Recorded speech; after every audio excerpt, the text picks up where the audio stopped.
드리기 원합니다. 주 사랑해요. 주 찬양해요. 또 거룩한 주 날 만져주시니 이전과 같지 않으리. 주 사랑해요. 영원히 찬양해. 예수 신령과 진정으로 경배드려요. 주 사랑해요. 영원히 찬양해. 예수 신령과 진정으로 경배드려요.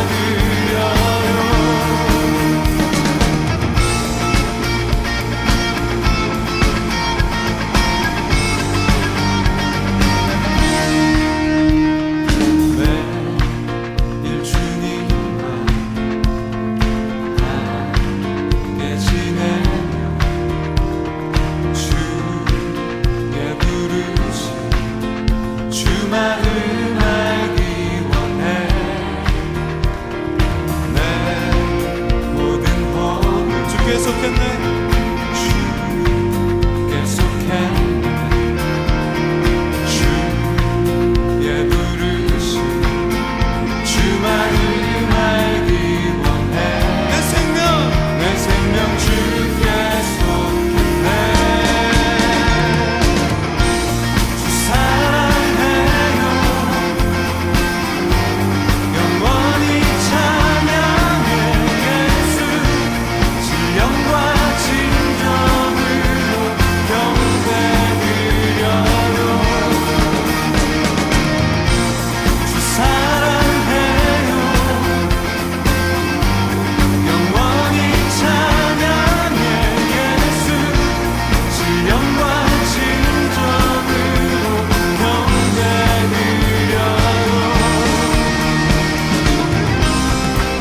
예수 이름 높이 올려드리세. 한 목소리로 소리 높여 모두 외치세.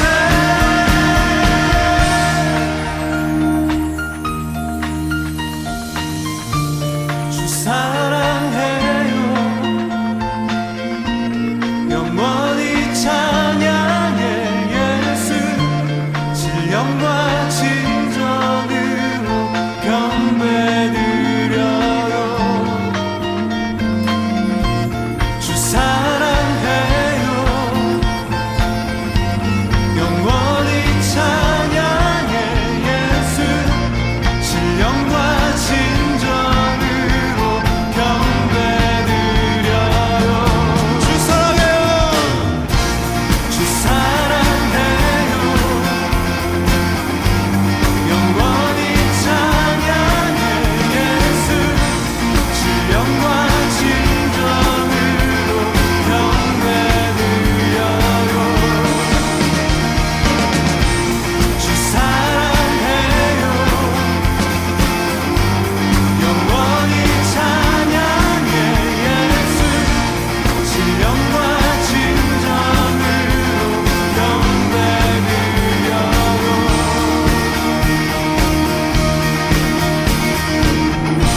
주 사랑해요. 영원히 찬양해. 예수 신령과 진정으로 경배드려요.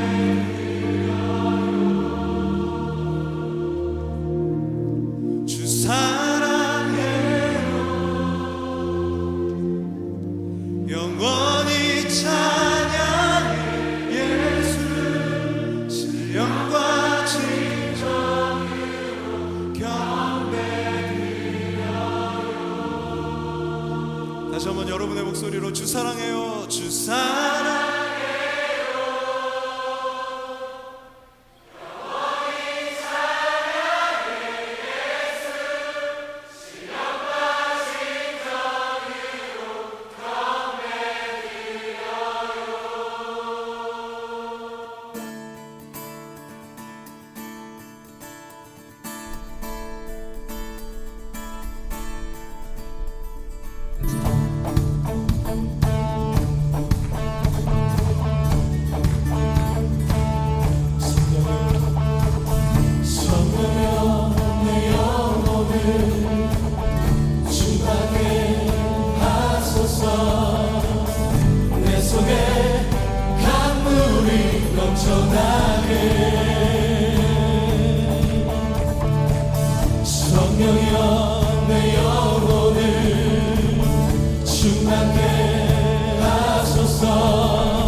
속에 강물이 넘쳐나게 성령이여 내 영혼을 성령이여 내 영혼을 충만케 하소서 내 속에 강물이 넘쳐나게 성령 하나님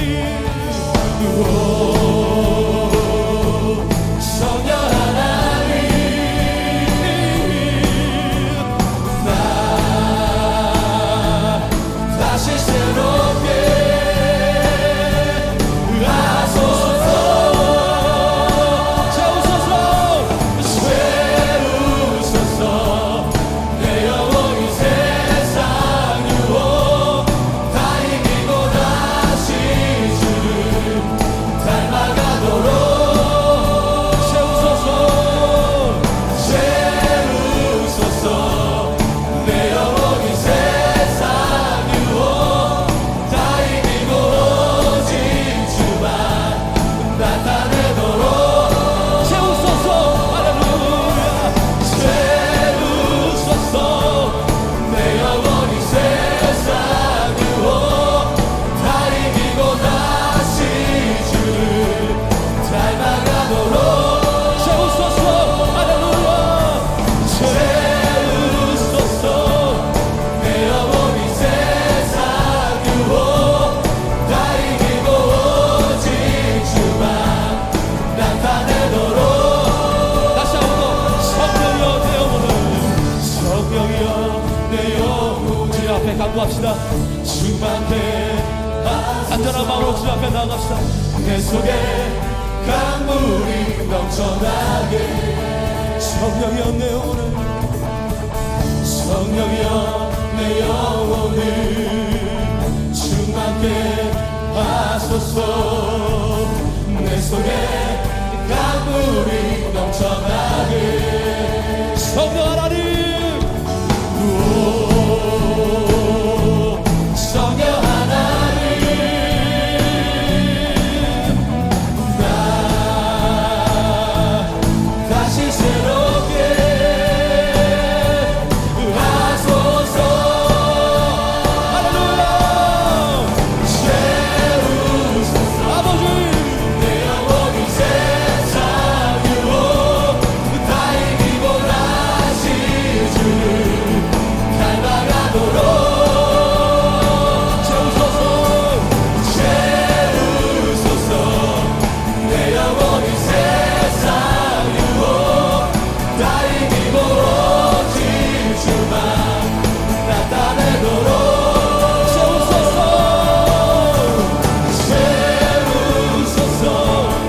내 영혼이 세상 유혹 다 이기고 다시 주를 닮아가도록 채우소서 내 영혼이 세상 유혹 다 이기고 오직 주만 나타내도록 아멘 아버지 채우시옵소서 아멘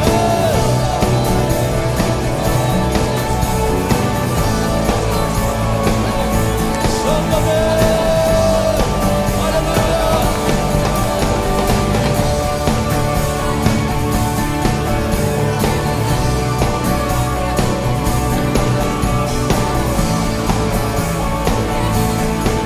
다시 한번 나갑니다 채우소서 할렐루야 채우소서 내 영혼이 세상 유혹 다 이기고 다시 주를 닮아가도록 채우소서 내 영혼이 세상 유혹 다 이기고 오직 주만 나타내도록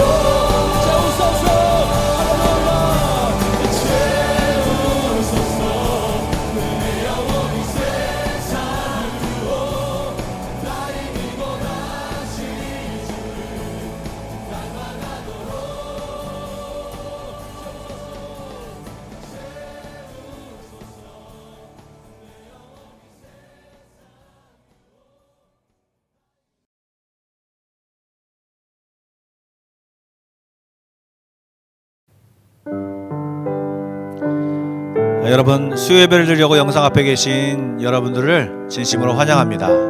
우리 함께 마음을 모아 주 앞에 예배 드리려고 하는데요, 먼저 주 앞에 좀 기도로 나아갔으면 좋겠습니다. 하나님, 저희들이 드리는 예배 가운데 함께하여 주시고 저희가 드리는 예배를 받아 주시옵소서. 하나님 말씀과 찬양 속에 주님을 만나게 하여 주시고 온전히 은혜 받는 귀한 시간 되게 해달라고 우리 다 같이 기도하며 나가도록 하겠습니다. 기도하겠습니다. 사랑해 주님 감사드립니다. 오늘도 주 앞에 왔습니다. 하나님 만나주시고 인도하여 주십시오. 주의 평안한 은혜가 우리 가운데 함께 해주시고 오늘도 우리가 마음을 다하여 우리의 생각을 다하여 힘을 다하여 목숨을 다하여 주께 나아가길 원합니다. 힘써 나아가길 원합니다. 주님 만나주시고 주의 은혜로 각 사람에게 채워주십시오. 이 세상을 살아가는데 힘든 우리들을 하나님 힘 주시고 지혜 주시고 능력 주시고 아버지 믿음 주셔서 흐트러지지 않게 하여 주시고 넘어지지 않게 하여 주시고 하나님 오늘도 믿음으로 반응하며 나아가는 일을 될 수 있도록 하나님 인도하여 주옵소서. 이 예배를 드립니다. 우리와 함께 하여 주십시오. 주님 기대합니다. 주님 바라옵니다. 함께 하여 주십시오. 주님 사랑해 주님 감사드립니다. 오늘도 주님 앞에 왔는데 이 예배 가운데 함께 하여 주시고 인도하여 주셔서 주님만 바라보게 하여 주옵소서. 여러가지 하루하루를 살아가면서 힘이 들고 어렵지만 하나님 오늘도 주님을 기억합니다. 주의 이름을 부릅니다.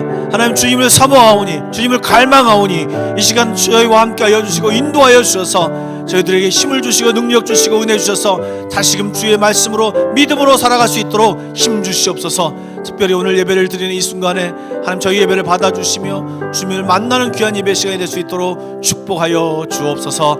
살아계신 예수님의 이름으로 기도드리옵나이다. 아멘. 우리 찬양하겠습니다.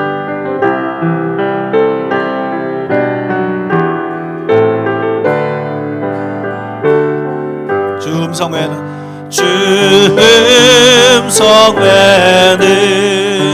참 기쁨 없도다. 날 사랑하신 주 늘 계시옵소서. 기쁘고 기쁘도다. 항상 기쁘도다. 나 주께 왔사오니 복 주옵소서. 나 주께 왔으니 복 주시옵소서.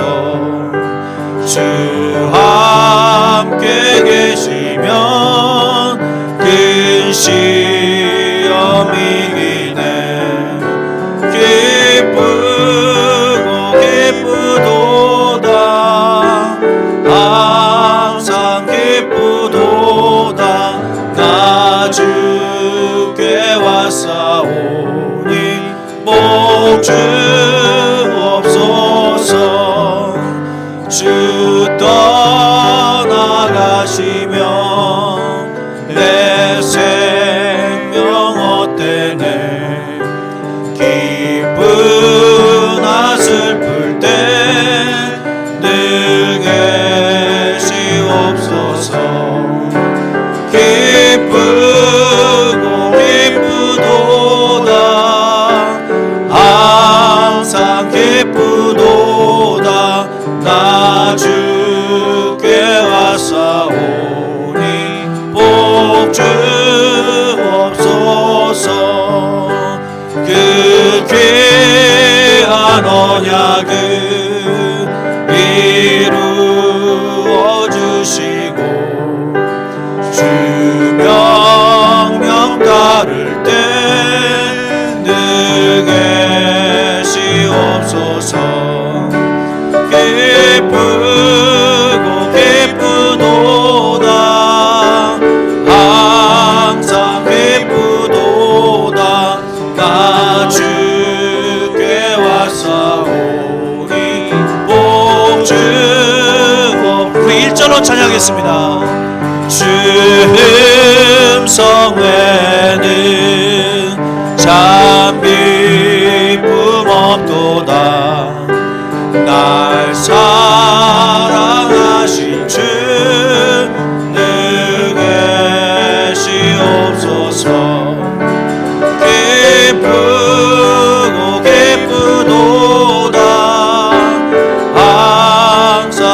기쁘도다 나 주께 와사오니 복주옵소 기쁘도다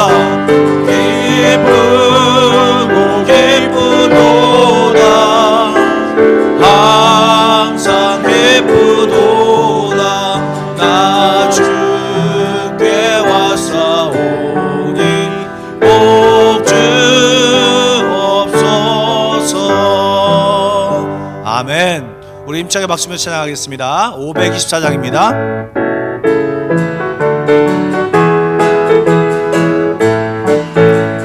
갈 길을 밝히 보이시니 주 앞에 빨리 나갑시다. 우리를 찾는 그 주 예수 곧 오라시네. 죄악 벗은 우리 영혼은 기뻐 뛰며 주를 보겠네. 하늘에 계신 주 예수를 영원히 섬기 갈 길을 밝히 보이시니 갈 길을 밝히 보이시니 주 앞에 빨리 나갑시다. 우리를 찾는 그 주 예수 곧 오라시네. 죄악 벗은 우리 영혼은 기뻐 뛰며 주를 보겠네. 하늘에 계신 주 예수를 영원히 섬기리. 우리를 오라 하시는 말 기쁘게 듣고 순종하세. 그 주를 믿기 지체 말고 속속히 나가세. 죄악 벗은 우리 영혼은 기뻐 뛰며 주를 보겠네. 하늘에 계신 주 예수를 영원히 섬기 우리를 오라 하시는 말 우리를 오라 하시는 말 기쁘게 듣고 순종하세. 그 주를 믿기 지체 말고 속속히 나가세. 아멘. 죄악 벗은 우리 영혼은 기뻐 뛰며 주를 보겠네. 하늘에 계신 주 예수를 영원히 섬기 주 오늘 여기 계시오니 주 오늘 여기 계시오니 다 와서 주의 말씀 듣세. 듣기도 하며 생각하니 참 진리시로다. 아멘. 죄악 벗은 우리 영혼은 기뻐 뛰며 주를 보겠네. 하늘에 계신 주 예수를 영원히 주 오늘 여기 계십니다. 주 오늘 여기 계시오니 다 와서 주의 말씀 듣세. 듣기도 하며 생각하니 참 들리시로다. 죄악 벗은 우리 영혼은 기뻐 뛰며 주를 보겠네. 하늘에 계신 주 예수를 영원히 죄악 벗은 우리 영혼은 죄악 벗은 우리 영혼은 기뻐 뛰며 주를 보겠네. 하늘에 계신 주 예수를 영원히 섬기리. 아멘.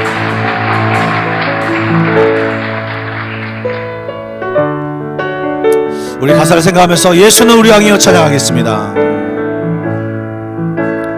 예수 우리 왕이여 이곳에 오소서. 보좌로 주여 임하사 찬양을 받아주소서. 주님을 찾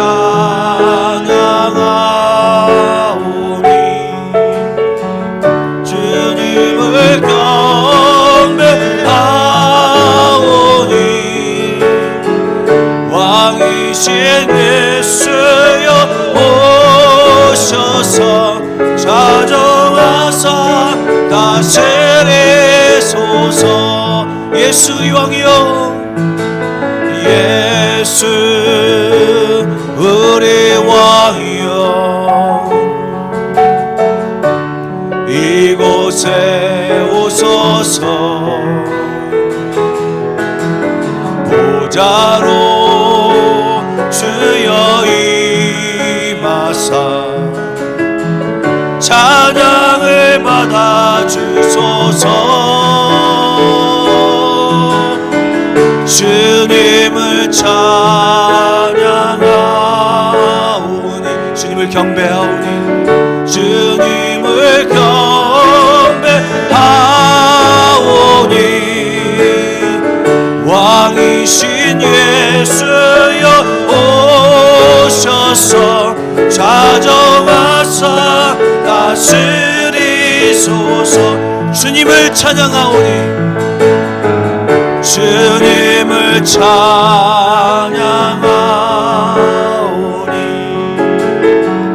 주님을 경배하오니,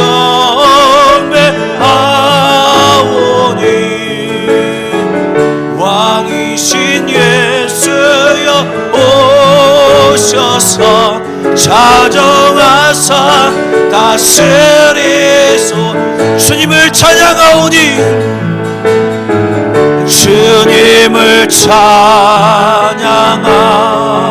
주님을 경배하오니, 주님을 경배하오니, 왕이신 예수여, 왕이신 예수여 오셔서 좌정하사 다스리소서. 좌정하사, 좌정하사 다스리소. 좌정하사, 좌정하사 다스리소서. 이 시간 우리 기도하며 나가기 원합니다. 혹시 삶을 살면서, 요즘 내가 살면서 내가 왕처럼 사는 적은 없습니까? 분명히 주님이 왕이신데, 분명히 우리 주님이 주님이신데 내가 왕으로 산 적은 없습니까? 이 시간 나 자신을 조용히 생각해 보면서 왕이 아닌데 왕처럼 살아간 우리들을 주 앞에 고백하며, 다시금 주님 왕 되어 주십시오. 다시금 나를 다스려 주십시오. 내 맘대로가 아니라, 내 생각대로가 아닌, 내 감정대로가 아닌, 주님 나의 왕 되셔서 나를 다스리옵소서. 우리 다 같이 기도하며 나가도록 하겠습니다. 기도하겠습니다. 사랑의 주님, 그렇습니다. 하나님 정말 그렇습니다.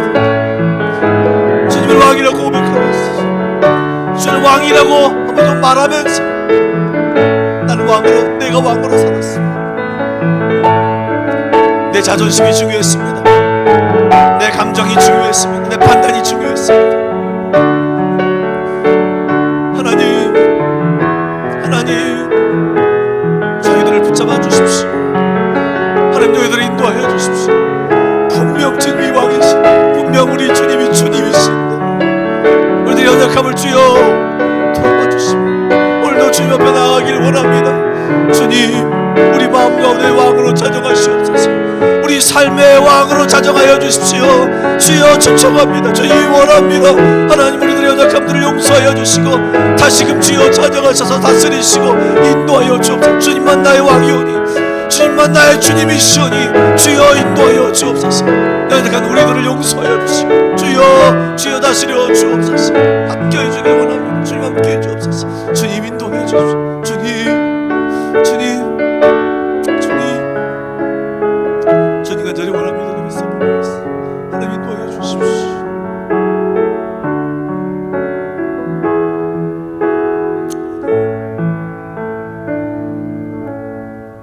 하나님 아버지, 오늘도 우리를 주의 전으로 각자의 예배의 처소로 불러주심에 감사드립니다.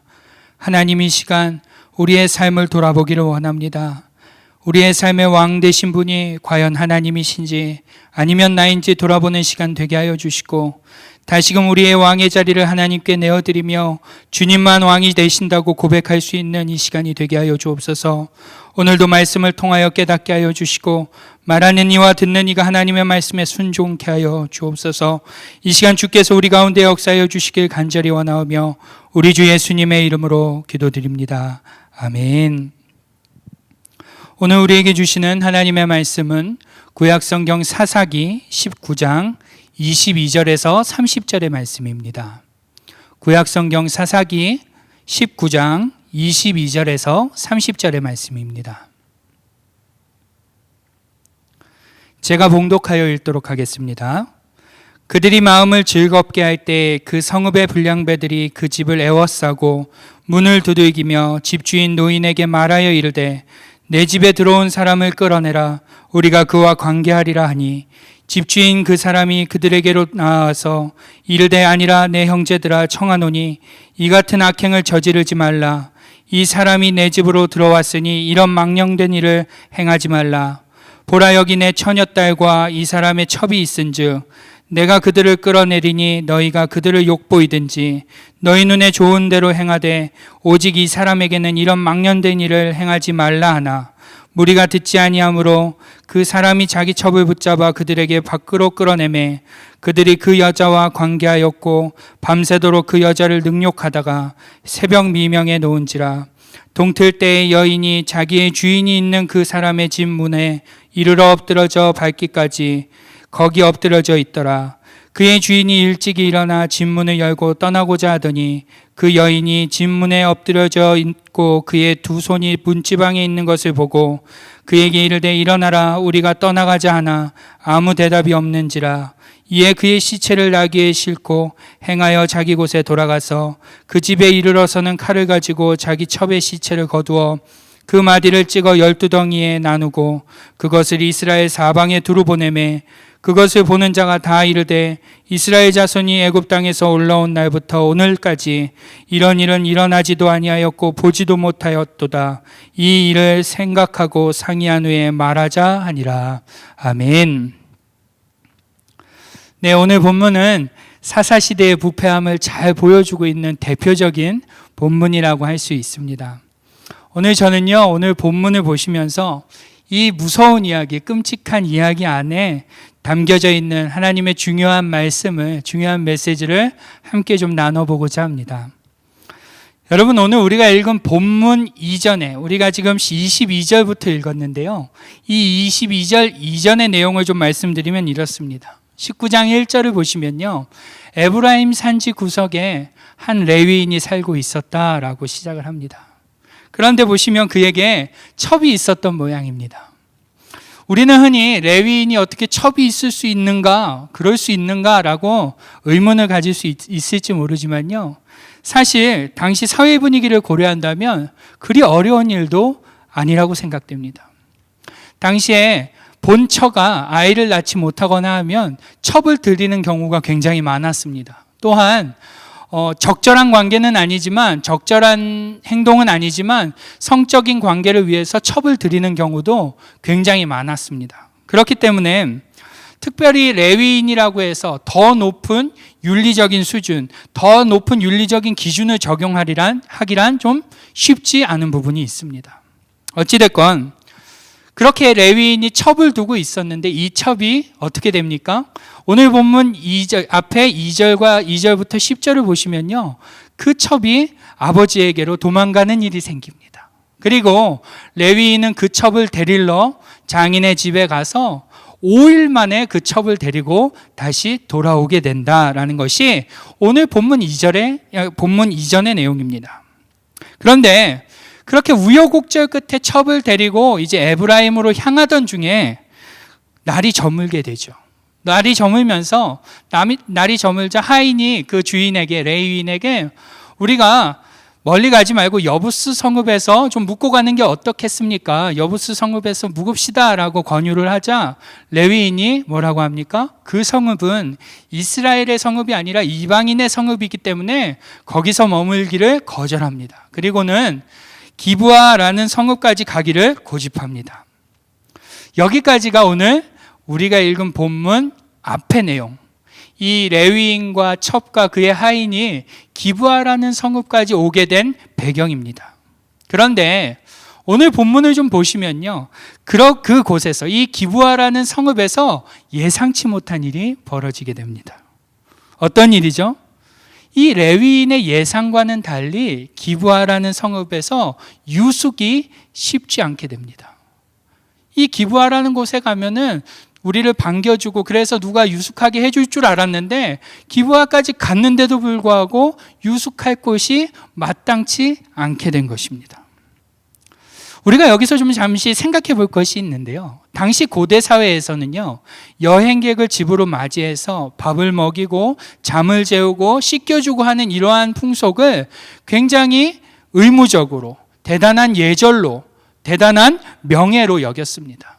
그런데 지금 다른 민족도 아닌 기브아, 베냐민 지파에 속해 있는 이 기브아 성읍에서 아무 곳에서도 유숙할 곳이 없다는 사실은요, 지금 이 기브아라는 성읍이 다른 이방 성읍과 비슷한 동일한 윤리적 수준을 가지고 있다는 것을 보여주고 있는 것입니다. 사실 이 레위인이 여부스 성읍에서도 얼마든지 유숙할 수 있었는데요, 그곳을 거부한 이유가 무엇입니까? 여기는 이방 성읍인데다가 또 여기서 유숙할 곳이 혹시 없게 될까 봐 기브아까지 온 것입니다. 그런데 기브아에서 거절당했다는 것은 굉장히 아이러니한 일이라는 것이죠. 그런데 이러한 아이러니한 일이 이제 곧 현실로 다가오게 됩니다. 어떤 일이 발생되죠? 오늘 본문을 보시면요, 아시겠지만 그곳에서 한 노인을 만나게 됩니다. 다행히도 그 노인이 레위인과 그의 첩과 그의 하인을 맞이하여 자기 집에 들이죠. 그런데 그 집에 들어가서 씻고 음식을 취하고 있을 때 그 기브아 성읍에 있는 불량배들이 그 노인의 집을 찾아오게 된 것입니다. 그리고 노인의 집에 문을 두들기며 그 안에 들어간 손님을, 여행객을, 이 레위인을 나오라고 다그치게 된 것이죠. 어느 정도의 실랑이 끝에 사건이 하나 생기는데 레위인의 첩이 나가게 되고 레위인의 첩이 밤새 집단 강간을 당하게 되며 끝내는 죽게 되는 사건이 벌어졌다는 것입니다. 여러분, 아마도 성경에 나오는 가장 끔찍한 이야기 중에 오늘 이야기가 제 생각에는 최고로 끔찍한 이야기 같습니다. 왜 그럴까요? 단순히 한 여인이 모르는 남성들에게 의해서 성폭력을 당하고 죽게 되었기 때문에 끔찍한 이야기일까요? 아닙니다. 이 이야기가 끔찍한 이유는요, 이 끔찍한 이야기 안에 더 끔찍한 이야기가 담겨 있기 때문에 그렇습니다. 여러분, 오늘 본문의 여인이 끌려 나가는 상황을 한번 함께 보시죠. 노인이 집을 찾아온 이 불량배들을 말리러 노인이 집을 나가서 이야기를 합니다. 그렇게 하지 말라고, 우리 집에 있는 손님들을 건들지 말라고 이야기를 하다가 불현듯 이러한 얘기를 하죠. 내가 내 딸과 저 사람의 첩을 끌어낼 테니 너희가 좋은 대로, 너희가 하고 싶은 대로 그들에게 해라. 여러분, 한번 생각해 보세요. 나도 동의하지 않았는데, 내가 동의하지 않았는데 내가 여자라는 이유로 어떤 사람이 나의 생명을 내어주겠다고 한다면, 나를 불량배에게 넘겨주고 밤새도록 나를 마음대로 하라고 한다면 어떨까요? 그 순간 이 노인의 이야기를 그 딸과 그 첩이 들었다면 어땠을까요? 그들은 자신을 보호해 줄 것이라고, 자신을 지켜줄 것이라고 믿었던 사람에게 그 순간 무서운 공포를 느꼈을 것입니다. 말할 수 없는 공포를 느꼈을 것입니다. 그런데 이러한 상식적이지도 윤리적이지도 않은 제안을 지금 누가 한 것입니까? 바로 집주인. 방금 전까지만 해도 그렇게 친절해 보였던 집주인. 그 성에서 누구보다도 도덕적이라고 생각했던 그 집주인이 지금 하고 있는 것입니다. 너무도 아무렇지 않게 제안하고 있는 것입니다. 끔찍하죠. 그런데 어떻습니까? 그 이야기를 들은 불량배들은요, 동요하지 않습니다. 좀처럼 진정되지 않습니다.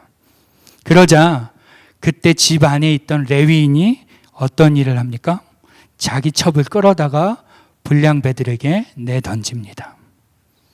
충격적인 일이 벌어진 것입니다. 왜 레위인이 그렇게 했을까요? 왜 레위인이 자기 첩을 끌어다가 그 불량배들에게 내어줬을까요? 여러분, 그 이유는요, 레위인이 만약 그렇게 하지 않았다면 끌려 나갈 사람은 레위인이었다는 것을 그가 알고 있었기 때문입니다. 왜요? 불량배들이 원했던 사람이 레위인이었기 때문입니다. 오늘 본문 22절을요, 히브리어 성경으로 보면요, 불량배들이 내어달라고 끌어내라고 하는 그 대상이 남성 단수형으로 쓰여 있습니다. 이게 무슨 말이냐면요, 여러 사람도 아니고요, 다른 사람도 아니고 오직 레위인만 끌어내라고 그들이 요청했다는 것입니다. 그 사실을 이 레위인은 잘 알았기 때문에 그 순간 자신의 생명을 보호하기 위해서 자신의 첩을 끌어내서 그들에게 준 것입니다. 그리고 그로 인해서 아무것도 모르는, 아무 잘못도 없는 첩은요, 밤새 그들에게 성폭력을 당하고 새벽이 돼서 그 문지방에 돌아와 죽게 된 것입니다. 여러분, 너무나 끔찍하지 않습니까? 여러분, 이 사건은요, 사건 자체만으로도 끔찍합니다. 그런데 이렇게 끔찍한 사건 안에 더 끔찍한 부분이 있습니다. 어디일까요? 바로 27절, 28절인데요. 밤새 모르는 남성들에게 성폭력을 당하고 문 앞까지 돌아와서 겨우겨우 간신히 돌아와서 쓰러져 있는 아내에게 레위인이 뭐라고 말합니까? 일어나 가자라고 말한다는 것입니다. 미안하다, 괜찮냐, 너 어떡하냐, 뭐 이러한 일련의 말은 하나도 없고요. 그 레위인이 처음 그 첩을 보면서 한 이야기가 바로 일어나 가자라는 것이었습니다. 밤새 레위인은요, 자기 첩을 불량배들에게 내어주고도 일말의 자책도 죄책감도 없었던 모양입니다. 그는 자신의 첩을 그들에게 내어주고서도 찾으려는 노력도 하지 않았습니다. 예상해 보건대 그는 분명 밤새 아주 깊은 잠을 잘 잤을 것입니다. 그리고 아침 일찍 첩이 죽었든지 살았든지 상관없이 자신은 불안한 마음에 여호와의 집으로 가려고 일찍이 문을 나선 것입니다. 그런데 문 앞에 첩이 쓰러져 있는 것을 보고는 어떠한 놀람, 어떠한 당황, 어떠한 미안함 따위는 전혀 없이 그 첩에게 일어나 가자라고 말한다는 것입니다. 여러분, 너무나 소름 끼치는 일 아닙니까? 지금 이 소름 끼치는 일을 레위인이 하고 있는 것입니다. 여러분, 우리가 이 레위인을 평가한다면 어떻게 평가할 수 있을까요? 좋은 사람이라고, 멋진 사람이라고 할 수 있을까요? 그렇지 않을 것입니다. 아마 우리는 이 사람을 인면수심의 대표적인 표본으로 볼 것입니다. 사람의 얼굴은 하고 있지만 짐승만도 못한 자라고 우리는 평가할 것입니다. 그런데 이러한 우리의 평가와는 달리 이 레위인 자신은요, 자신이 꽤나 괜찮은 사람으로 생각했던 것 같습니다. 왜 그럴까요? 그는 18절을 보시면 노인에게 자신이 여호와의 집으로 가는 중이라고 말하고 있는 것을 볼 때 종교적인 어떠한 책임감도 있는 것처럼 보입니다. 또 이방인 성읍인 여부스를 피해서 지나쳐서 기브아까지 온 것을 보면요, 종교적인 신념도 가지고 있는 듯 보입니다. 그런데 그러한 그가 이렇게 끔찍한 일을 하고서도요, 집으로 돌아와 어떻게 하죠? 그 죽은 첩의 시체를 12등분으로 합니다. 12조각으로 나눈 다음에 이스라엘 전체에 보내죠. 그리고 총회로 모이게 합니다. 그리고 그곳에서 뭐라고 합니까? 자신은 베냐민 족속들에게 피해를 당했다고, 나는 여호와의 집으로 돌아오는 길에 억울하게 나는 피해를 당했다고. 그는 끝까지 자신은 종교적 신념, 책임감을 가지고 에브라임으로 돌아오던 중에 억울하게 첩을 잃고 피해를 당한 사람이라고 자신을 이야기한다는 것입니다. 여러분, 그는 철저하게 자기 자신에 대해서 조금도 자각하지 못하고 있다는 것이죠. 여러분, 이 끔찍한 이야기는요, 이것으로 끝나지 않습니다. 오늘 본문의 이 사건, 아니 더 정확히 말해서, 더 자세히 말해서 이 레위인으로 인해서 후에 더욱더 끔찍한 일이 벌어지게 되는데요. 앞서 말씀드린 대로 첩의 시신을 12조각으로 나누고 이스라엘 총회로 모이게 한 다음에 그 총회에서 무슨 일이 발생됩니까? 베냐민 지파를 치기로 결의한다는 것입니다. 그래서 이스라엘 모든 지파와 베냐민 지파가 전쟁을 하게 되죠. 여러분, 이 전쟁에서 이스라엘 지파 사람들, 군사들은 4만 명이 죽게 됩니다. 그리고 베냐민 지파는 2만 5천 명이 죽게 되죠. 그뿐만이 아닙니다. 이제 2만 5천 명이나 죽게 된 베냐민 지파가 없어질 위기에 처하자 이 베냐민 지파의 여자를 주기 위해서 총회에 참석하지 않은 므낫세 반지파 소속인 야베스 길르앗 주민들을 무자비하게 죽이기 시작합니다. 그리고 그곳에서 400명의 처녀를 강제로 베냐민 지파에 주게 됩니다.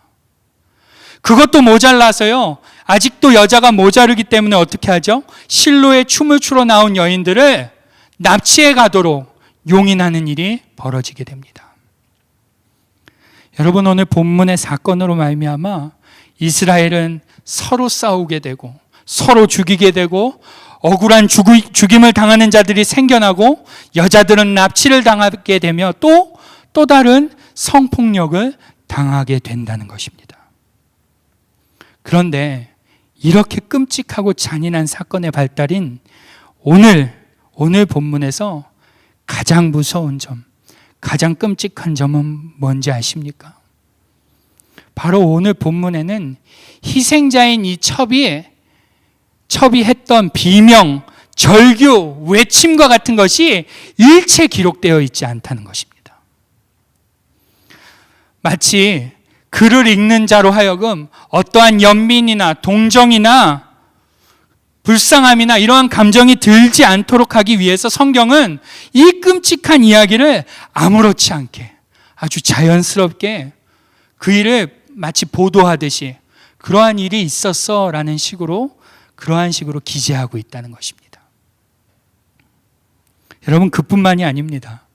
여행객을 아무도 맞이하지 않는 성읍, 동성 간의 쾌락을 위해 손님을 내놓으라고 하는 불량배, 그 불량배를 말리려고 딸과 첩을 내주겠다고 하는 노인, 또 자신의 첩을 내어주고 또 그 첩이 죽어서 돌아왔는데 일어나 가자라고 말하면서 결국에는 열도등분을 해갖고 자신이 피해를 입었다라고 호소하는 레위인, 그리고 동족 간의 이 레위인의 말만 믿고 전쟁을 벌인 이스라엘, 베냐민족 속의 멸절을 우려한 여성 납치, 강제 결혼, 뭐 하나 제대로 된 것이 하나도 없는데, 오늘 우리가 읽은 본문에는 제대로 된 것이 조금도 없는데, 오늘 우리가 읽고 있는 성경에는요, 조금의 책망도, 조금의 질책도, 경책도 없이 이 내용을 아주 담담하게, 아주 자연스럽게 아무 일도 아닌 일인 양 그렇게 쭉 기록하고 있다는 것입니다. 여러분, 이것이 오늘 우리가 읽은 본문에서 가장 무서운 점입니다. 여러분, 성경이 왜 그렇게 쓰고 있을까요? 왜 이 치가 떨리고 끔찍하고 소름 끼치는 이 일들에 대해서 성경은 경책하거나 꾸짖거나 책망하거나 그러한 것을 조금도 하지 않고 자연스럽게 아무렇지도 않은 것처럼 그렇게 기록하고 있을까요? 그 이유는 바로 그것이 당연한 것이기 때문에 그렇습니다. 무슨 말이냐? 우리가 읽은 사사기 19장 1절은 이렇게 시작하고 있는데요. 이스라엘의 왕이 없을 그때라는 말로 시작합니다. 그리고 이 이야기의 끝인 21장 25절을 보시면 동일하게 그때의 이스라엘의 왕이 없으므로 라고 끝나게 됩니다. 이게 무슨 말이냐면요, 당시 이스라엘은 왕이 치리하는 시대가 아니었습니다. 왕정 정치가 제도화되기 이전이었습니다. 그렇기 때문에 왕이 없다라는 말이 계속 나오는 것은요, 실제적으로 나라를 다스리는 왕이 없다는 것을 강조하는 것이 아니라 하나님이 이스라엘의 왕이 되고 있지 않다라는 것을 의미하는 것입니다. 하나님이 이스라엘을 통치하는 왕으로 그들에게 인정되고 있지 않음을 지금 의미하는 것이죠. 그래서 왕으로 인정되지 않고 있던, 하나님이 왕으로 인정되지 않고 있던 그때에 생긴 이러한 끔찍하고 추악한 일들에 대해 성경이 아무렇지 않게 당연하게 쓰고 있는 이유는요, 하나님이 통치하지 않는 시간, 하나님이 통치하지 않는 장소, 하나님이 통치하지 않는 사람에게는 이러한 끔찍하고 추악한 일들이 자연스럽고 당연한 것이라고 말하고 있기 때문이라는 것입니다. 이상한 일이 아니라는 것이죠. 하나님이 왕이 되시지 않는 사회와 개인에게는 이렇게 추악하고 끔찍한 것이 자연스럽고 당연한 일이고, 그리고 아무리 끔찍한 죄를 저지른다 할지라도 심지어 그것을 누구도 자각할 수 있는 자가 없다는 것을 성경은 지금 말씀하고 있는 것입니다.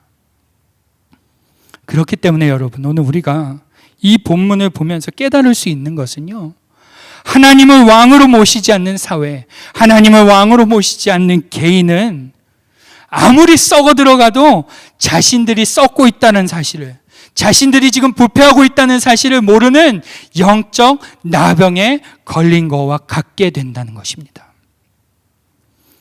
어떠한 종교적 신분을 가졌다 하더라도 그 사람이 목사이건 장로이건 누구이든 간에 그 사람이 어떠한 종교적 책임을 가지고 있고 종교적 신념을 갖고 있다 하더라도, 그것을 잘 감당하고 있다 하더라도, 그러한 사람은, 하나님을 왕으로 모시지 않는 사람은 자신의 부패함을 자연스럽고 당연하게 여기게 된다는 것입니다. 그리고 그 실상을 알아차리지 못하게 된다는 것입니다. 여러분, 그 예가 무엇이 있을까요?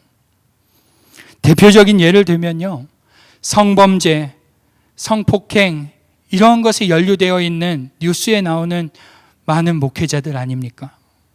그들이 종교적 신분이 없는 사람입니까? 아니죠. 그들이 다 한 교회의 목사입니다.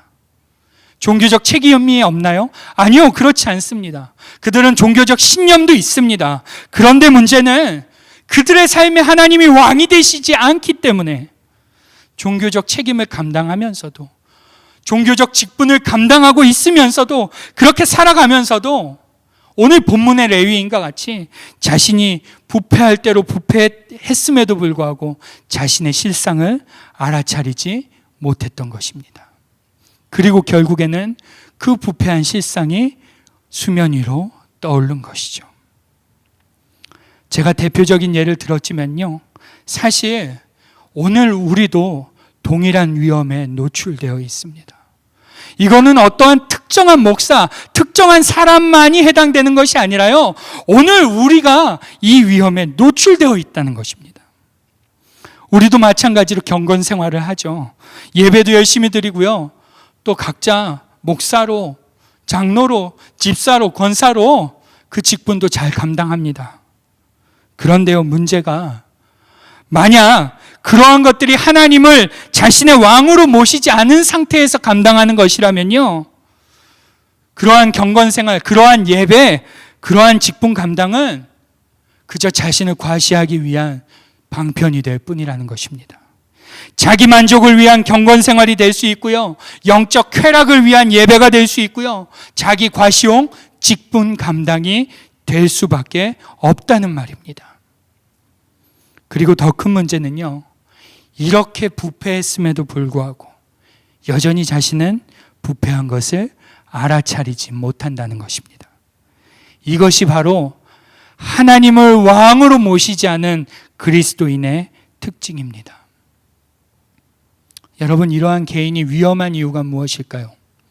왜 이러한 개인이 위험할까요? 그것은 이 문제가 개인의 문제로 그치지 않기 때문입니다. 오늘 본문을 보시면요, 하나님을 왕으로 인정하지 않은 한 레위인, 그 레위인 한 사람으로 인해 한 여인의 죽음이 시작됩니다.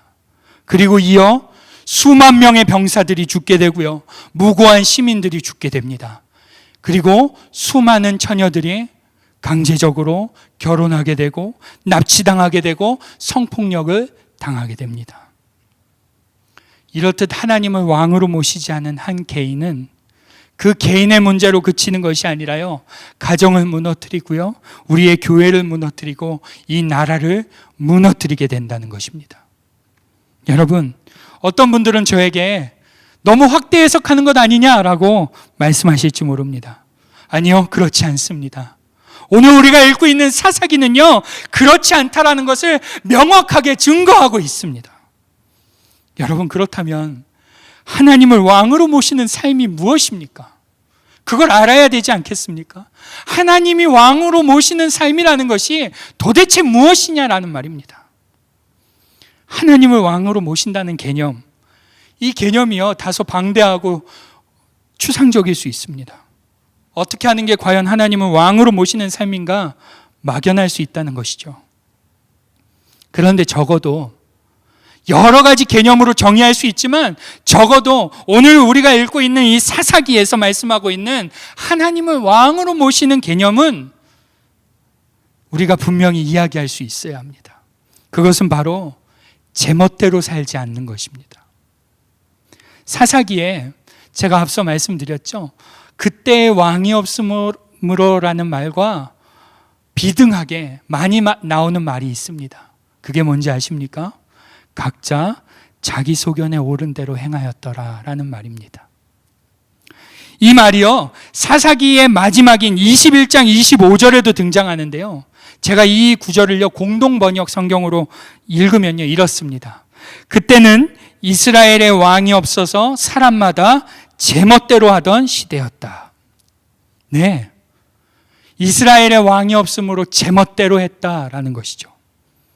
즉, 공동체 안에 어떠한 규칙도 법칙도 기준도 없이 제멋대로 하던 시대가 왕이 없던 시대다라는 것입니다. 그리고 이 말을 반대로 하면요, 왕이 있는 시대는 규칙과 법칙을 따라 제멋대로 살지 않는 시대를 왕을 모시고 사는 시대다라고 말할 수 있고요, 더 한 걸음 더 나아가서 하나님을 왕으로 모시는 삶이란 우리가 제멋대로 하지 않고 하나님의 말씀이 곧 규칙이 되고 하나님의 말씀이 곧 법칙이 되어 우리의 행동 영역을 규정하여 그 말씀을 따라 그 영역 안에서 사는 것이 하나님을 왕으로 모시는 삶이다라는 것입니다. 아시겠습니까? 하나님을 왕으로 모시는 삶이 무엇인가 할 때 하나님의 말씀이 우리의 행동 양식의 바운드리, 영역이 되고 그 안에서 사는 것이다 라는 것이죠. 여러분, 디모데전서 6장을 보시면요, 바울은 이 하나님의 말씀을 따르지 않는 사람, 하나님의 말씀이 기준이 되지 않는 사람, 하나님을 왕으로 모시지 않는 사람들에 대해서 이렇게 표현하고 있습니다. 그러한 자들은 이미 교만해져서 아무것도 알지 못하고 논쟁과 말다툼을 일삼는 병이 든 사람이라고 말하면서, 그런 데서 시기와 분쟁과 비방과 악한 의심이 생기고 마음이 썩고 진리를 잃어 경건을 이득의 수단으로 생각하는 사람들 사이에 끊임없는 알력이 생긴다라고 새번역 성경은 번역하고 있습니다. 하나님을 왕으로 모시지 않는 사람, 즉 하나님의 말씀이 삶의 규범이 되고 규칙이 되고 법칙이 되지 않는 사람은 어떠한 사람이라고요? 논쟁과 말다툼을 즐거워하고 병이 든 사람이며 시기와 분쟁과 비방과 악한 의심이 가득하고 마음이 썩고 진리를 잃고 경건을 이득의 수단으로 생각하는, 그래서 그 안에서 알력이 생기는 그러한 사람이다라고 규정하고 있습니다. 여러분, 그렇기 때문에 하나님을 왕으로 모시지 않는 한 사람으로 인해서 오늘 우리 가정이, 오늘 우리 교회가, 오늘 우리의 나라가 충분히 무너질 수 있는 것입니다. 여러분, 요즘 한번 생각해 보세요. 다소 충격적이실 수 있는데요, 요즘 청소년들의 첫 성경험의 나이가 평균 연령이 몇 세인지 아십니까? 13.6세라고 합니다. 초등학교 6학년 정도 된다는 것이죠. 2013년 이후부터는요, 동성애로 인해서 매년 1000명 이상의 청소년이 에이즈 환자가 되고 있다고 통계가 나오고 있습니다. 매년 청소년 에이즈 환자가 1000명 이상. 유독 한국만 증가하는 추세라고 합니다. 그런데 이렇게 동성애가 판을 치는데도요, 특정 세력은 동성애를 옹호합니다. 그리고 문제가 비단 동성애뿐입니까? 아닙니다. 폐륜적인 범죄가 점점 날이 갈수록 늘어나고요, 사회 전반에 윤리와 사회 규범이 정상적으로 작동하지 않는 시대를 지금 오늘 우리가 살고 있는 것입니다. 그런데 여러분, 무서운 것은 성경은 이러한 현상을 뭐라고 말한다는 것입니까? 자연스럽다라고 말한다는 것입니다. 하나님이 통치하지 않으시면 당연한 것이다 라고 말하고 있다는 것이죠. 여러분, 이 끔찍한 상황 가운데 우리 가정과 우리 교회 가운데 어떻습니까? 어떻게 해야 할까요? 우리는 과연 어떻게 해야 될까요? 이 끔찍한 상황을 방어하기 위해 그들과 싸워야 합니까? 네, 그래야겠죠. 그러나 그것이 우선이 아니라요, 오늘 나부터, 우리 가정부터, 우리 교회부터 제멋대로 살지 않아야 한다는 것입니다. 나부터, 우리 가정부터 제멋대로 살지 않고 하나님을 왕으로 모시는 삶을 사는 것이 우선이라는 말입니다. 여러분, 이것이 취사 선택의 문제가 아닙니다.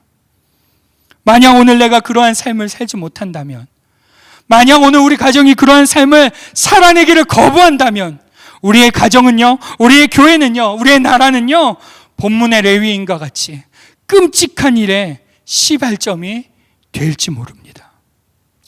제가 지금 여러분에게 겁을 주려고 하는 것이 아닙니다. 협박을 하는 것이 아닙니다. 우리에게 그러한 책임이 있다는 것을 말씀드립니다. 여러분, 하나님이 관여하지 않는 영역, 하나님이 통치하시기를 하는 영역, 그러한 자들에게는요, 끔찍하고 추악한 일들이 자연스러운 것입니다.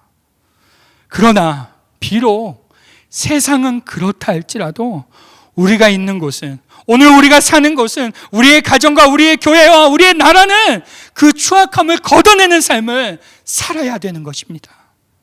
왜요? 왜 그래야만 되죠? 하나님이 왕이시기 때문입니다. 하나님이 왕으로 우리를 통치하고 계시기 때문입니다. 하나님이 왕으로 우리를 통치하고 계시기 때문에 우리가 사는 곳은, 우리가 있는 곳은 추악함과 끔찍함이 얼씬거리지 못하도록 우리가 걷어내야 하는 것입니다. 그 책임이 오늘 우리에게 있는 것입니다. 사랑하는 성도 여러분, 오늘 우리가 제멋대로 하려는 삶을 중단하고 하나님의 말씀대로 살기를 다짐해야 됩니다. 우리는 신앙생활을 하다 보면 너무나 제멋대로 하고 싶습니다. 내 생각대로, 내 판단대로, 내 경험대로 그것을 내려놔야 됩니다. 그리고 하나님의 말씀이 나의 삶의 기준이 되기를 구해야 합니다. 그동안의 나의 경험이, 어떠한 나의 가치관이 기준이었다면 그것이 기준이 아니라 하나님의 말씀이 기준이 되도록 우리가 구해야 한다는 것이죠. 하나님, 내 삶의 기준이 하나님 되게 해 주십시오. 하나님, 내 삶의 기준이 하나님의 말씀이 되게 해 주십시오. 반드시 구해야 한다는 것입니다. 그리고 마지막으로 우리가 그러한 삶을 살 수 있도록 하나님께 요청해야 하는 것입니다. 하나님, 내 삶의 기준이 하나님의 말씀인데 하나님, 그 말씀대로 오늘 내가 살게 하여 주십시오. 힘을 달라고, 내가 세상에 유혹되지 않게 해달라고, 내가 왕되는 일에 유혹되지 않게 해달라고 요청해야 한다는 것입니다. 그럴 때 비로소 우리의 삶에 하나님의 말씀이 기준될 수 있고요, 우리의 삶에 하나님의 말씀이 법칙이 될 수 있는 것입니다. 그리고 하나님이 통치하시는 개인과 가정, 사회, 교회, 나라가 될 수 있는 것입니다. 사랑하는 여러분, 오늘도 우리가 좀 같이 기도하기를 원합니다. 여러분, 오늘도 우리가 기도할 때 다시 한번 하나님의 말씀이 우리의 삶의 기준이 되게 해달라고, 내가 하나님을 왕으로 모시며 사는 삶이 되게 해달라고, 정말로 나의 삶에 내가 왕이 아니라 내 멋대로, 제 멋대로 사는 삶이 아니라 하나님의 말씀 안에서 사는 삶이 되게 해달라고 우리 같이 이 시간 한번 기도하는 시간을 갖고자 합니다. 같이 기도하며 나아가겠습니다. 기도하시겠습니다. 하나님 아버지, 하나님 오늘 우리의 삶이 너무나 제멋대로 사는 삶입니다. 그런데 하나님 제멋대로 사는 그 삶은 추악함이, 끔찍함이 너무도 자연스러운 삶이라고 하나님 오늘 성경을 통해 우리에게 말씀하고 계십니다. 하나님 오늘 우리가 이 성경이 말씀하고 있는 말씀에 이 음성에 귀 기울이는 오늘 하루가 이 시간이 되게 하여 주옵소서. 하나님 그래서 다시 한번 내가 제멋대로 살기를 포기하고 하나님의 말씀 안에서 살기를, 하나님의 말씀대로 살기를, 그 하나님의 말씀이 법칙이 되고 규칙이 되고 기준이 되어 살기를 하나님 다짐하고 또 다짐하는 시간 되게 하나님 역사하여 주옵소서. 하나님 그렇다 하더라도 하나님 우리가 그것을 살아내기란 쉽지 않은 일이오니 하나님께서 오늘도 우리를 붙잡아 주셔서 하나님의 말씀대로 살아낼 수 있도록 힘을 주시고 용기를 주시고 세상의 어떠한 유혹에도 넘어지지 않도록, 넘어가지 않도록 하나님 지켜보아요 주옵소서. 하나님의 말씀이 오늘도 우리의 삶을 규정하게 하여 주시고 하나님의 말씀이 오늘도 우리의 삶을 지탱하게 하여 주시고 그 안에서 하나님의 뜻대로 살아가는 우리의 삶이 되게 주님 역사하여 주옵소서.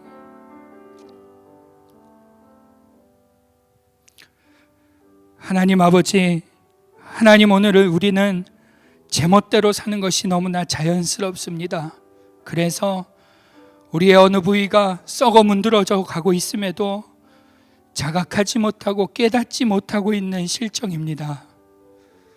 하나님, 하나님이 주인 되지 않고 하나님이 왕이 되지 않은 영역에서 끔찍하고 추악함은 너무도 자연스러운 일이라고 오늘 성경을 통해 말씀하고 계시는데, 하나님 오늘 이 엄중한 경고가 우리의 마음에 울리게 하여 주십시오.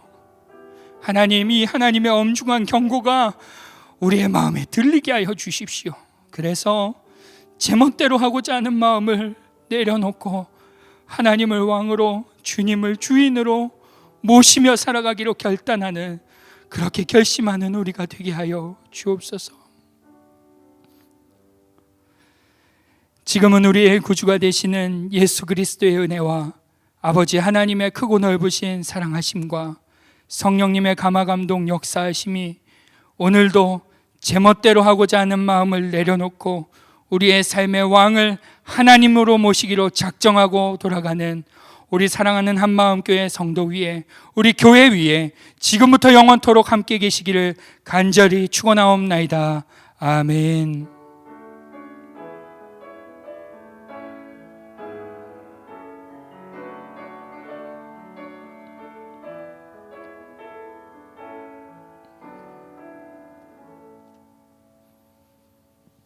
감을 가지고 일어서는 사람의 공통점은 하나 있어요. 뭐냐면 초점을 나에게서 떼서 바깥으로 보낼 수 있는 사람들이에요. 정말 내가 아픔을 일어서서 그 위에 쓸 수 있어야 되는 거예요. 나처럼 이렇게 없는 사람, 나처럼 이렇게 가엾은 사람이 아니라 더 넓은 비전과 씨앗을 가지고 세계를 쳐다본다 이거죠. 세커리 바너를 소개하고 싶습니다. 이 아이는 아버지가 오토바이 사고로 일찍 돌아가신 아이예요. 얼마나 마음이 아프겠어요. 굉장히 집이 가난하게 살았어요. 근데 엄마와 누나와 자기가 이제 어느 날 자동차를 사면서 라디오를 들으니까 허리케인 피해자들이 물병이 필요하다라는 소식을 들은 거예요. 아버지도 잃고 굉장히 가난하게 사는 이 아이가 내가 뭔가라도 해야 되지 않을까. 그래서 이 빨간 wä건을 끌고 다니면서 물병을 모으기 시작했어요. 이 사람들이, 피해자들이 물이 필요하대요. 좀 도와주세요. 그래서 이 아이가 물을 모으기 시작했어요. 그 다음날 근데 또 소식이 들렸어요. 이제는 물뿐만 아니라 속옷, 양말, 치약, 샴푸 뭐 이런 게 다 필요하다라는 거예요. 그래서 이 아이가 그 배낭을 만들어서 내가 그런 것들을 다 모아서 기부를 해야 되겠다. 아주 이 아이가 짧은 시간에 600 배낭을 만들어서 기부를 했어요. 근데 이 아이가 더 나가서 이거 가지고 부족하다. 내가 이제 비영리 단체를 세워서 내가 이 일을 계속해야 되겠다라고 생각을 했어요. 그래서 오늘날까지 엄청난 노숙자들과 피해자들을 돕고 있어요. 근데 이 아이에게 기자들이 와서 물었어요. 너의 집안 환경도 그렇게 좋지 않은데 이런 환경에서 살면서 어떻게 이런 생각을 할 수 있었니?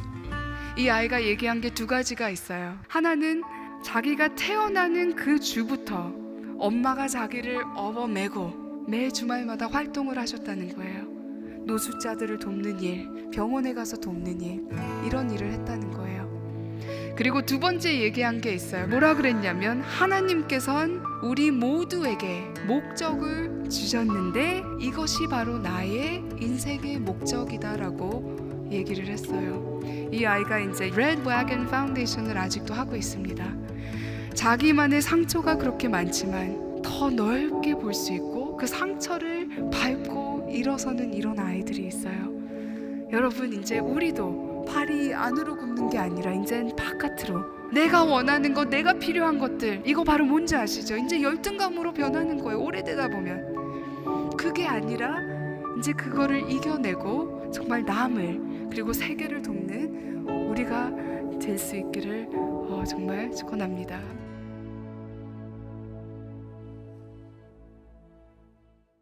요셉이 내 인생은 왜 이런가? 나는 억울하다. 그런 생각을 참 많이 했을 것 같습니다. 나는 그저 보디발의 노예로서 그 집안일을 열심히 한 것뿐인데 왜 그의 부인은 나를 유혹하다 못해 모함까지 했을까? 마지막에는 감옥에서 술 맡은 관원을 섬겨주고 꿈 해몽도 해주고 풀려나면 나를 꼭 기억해달라고 설명까지 해줬지만 2년 가까이 아무런 소식도 못 들었던 그 순간까지 요셉은 늘 당하는 입장이었고 한 번도 자신의 인생을 그 마음대로 하고 싶은 대로 주도권을 가지면서 산 적이 없습니다. 우리 인생 가운데도 내 힘으로는 어찌할 수 없는 수많은 사건들을 경험합니다. 죽을 힘을 다해서 노력도 하고 순종을 다 했는데 오히려 더 심해져서 그러한 숨막히는 상황을 우리가 때로는 경험합니다. 왜 이렇게 우리의 삶이 매이고 매이는 것 같을까요? 배고편 15절부터 19절을 보면 요셉의 생애에 대해서 하나님께서 직접 해석해 주시는 것을 볼 수가 있습니다. 애굽왕이 억울한 옥살이에서 풀어주어 높여주기까지 그의 발이 착고에 상했으며 그가 쇠사슬에 매인 인생을 살았다고 하십니다. 주님의 말씀이 임할 때까지.